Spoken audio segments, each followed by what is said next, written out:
ಕಳೆದ ಒಂದು ವಾರದಿಂದ ಶೇಷಾದ್ರಿ ಕಾಲೇಜಿನ NSS ಮಾಕ್ಲಿ ಗ್ರಾಮ ಮತ್ತು ಹೆಗ್ಗಡೆಪುರ ಗ್ರಾಮದಲ್ಲಿ NSS ಕ್ಯಾಂಪ್ನ ಆಯೋಜಿಸಿದ್ದಾರೆ.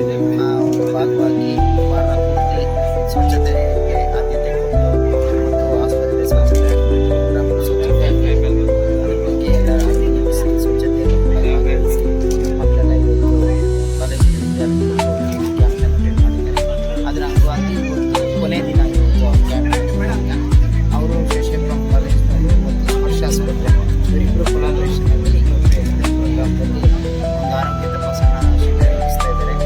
ಅದರಲ್ಲಿ ಮತ್ತು ಆರ್ಟ್ ಚೆಕಪ್ಪು ಮತ್ತು ಚೆಕಪ್ ಎಲ್ಲ ಮಾಡಿ ಅದ್ರ ಜೊತೆಗೆ ಕಣ್ಣಿನ ಚಿಕಿತ್ಸೆ ಕೂಡ ಮಾಡಿ ಯಾರಿಗೆಲ್ಲ ಗ್ಲಾಸಸ್ ಅವಶ್ಯಕತೆ ಇದೆ ಅದನ್ನು ಕೊಡುವಂಥ ವ್ಯವಸ್ಥೆ ಕೂಡ ಇವತ್ತು ಶೇಷಾದ್ರಿ ಕಾಲೇಜಿನ NSS ಮಾಡ್ತಾ ಇದ್ದಾರೆ. ಅದೇ ರೀತಿ ನಮ್ಮ ಹೆಗ್ಗಡೆಪುರದ ಗ್ರಾಮಸ್ಥರೆಲ್ಲ ಕೂಡ ಸಹಕಾರ ಕೊಡ್ತಾ ಇದ್ದಾರೆ.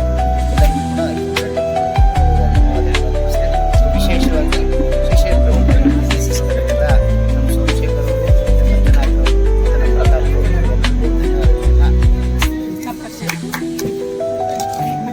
ನನ್ನ ಹೆಸರು ಅರುಣ್ ಕುಮಾರ್ ಅಂತೇಳಿ ಈ NSS program officer. So Seshadripuram ಕಾಲೇಜಿಂದ ಈ ಗಿಡದೇವನಪುರ ಮತ್ತು ಮಾಕ್ಲಿ 7 ದಿನಗಳ ಕಾಲ ವಿಶೇಷ ವಾರ್ಷಿಕ ಶಿಬಿರವನ್ನು ಮಾಡ್ತೀವಿ.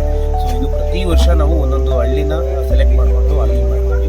ಸೊ ಅಲ್ಲಿ ಇಲ್ಲಿ ನಮ್ಗೇನು ಥೀಮ್ ಬರುತ್ತೆ, ಯುವ ಭಾರತ, ಸ್ವಚ್ಛ ಭಾರತ, ಸದೃಢ ಭಾರತ ಮತ್ತು ಆರೋಗ್ಯಕರ ಭಾರತ ಅಂತ. ಸೊ 7 ದಿನದಲ್ಲಿ ಒಂದೊಂದು ಥೀಮ್ ಇಟ್ಕೊಂಡು ಮಾಡ್ತೀವಿ. ಸೊ ಇವತ್ತು ಅದೇ ರೀತಿ ಈ ಗಿಡದೇವನಪುರ ಗ್ರಾಮದಲ್ಲಿ ಅರುಣ್ ಕುಮಾರ್ ಸರ್ ಮತ್ತು ಗಿಡದೇವನಪುರ ಗ್ರಾಮಸ್ಥರ ಸಹಕಾರದೊಂದಿಗೆ ಇಲ್ಲಿ ನಾವು ಇವತ್ತು ಒಂದು ಆರೋಗ್ಯ ಕ್ಯಾಂಪ್ ಮಾಡ್ತೀವಿ. ಸೊ ಹಳ್ಳಿ ಜನಗಳೆಲ್ಲ ಬಂದು ಅದನ್ನು ಉಪಯೋಗ ಪಡ್ಕೊತಾ ಇದ್ದಾರೆ. ಅವ್ರಿಗೇನು ಕಣ್ಣಿನ ಸಮಸ್ಯೆ ಇರ್ಬೋದು, ಅದಕ್ಕೆ ಅವ್ರಿಗೆ ಬೇಕಾಗಿರೋ ಗ್ಲಾಸ್ಗಳಾಗಲಿ ಮತ್ತು BP, ಶುಗರು, ಆರ್ಟ್ ಚೆಕಪ್ಪು, ಅದೇ ರೀತಿ ಒಂದು ಬ್ಲಡ್ ಡೊನೇಷನ್ ಕ್ಯಾಂಪ್ ಕೂಡ. ಸೊ ಈ ರೀತಿ ಎಲ್ಲನೂ ಸೇರಿ ಊರವರ ಒಂದು ಸಹಕಾರದೊಂದಿಗೆ ಇಲ್ಲಿ ನಮ್ಮ ನಡೆಸ್ಕೊಂಡು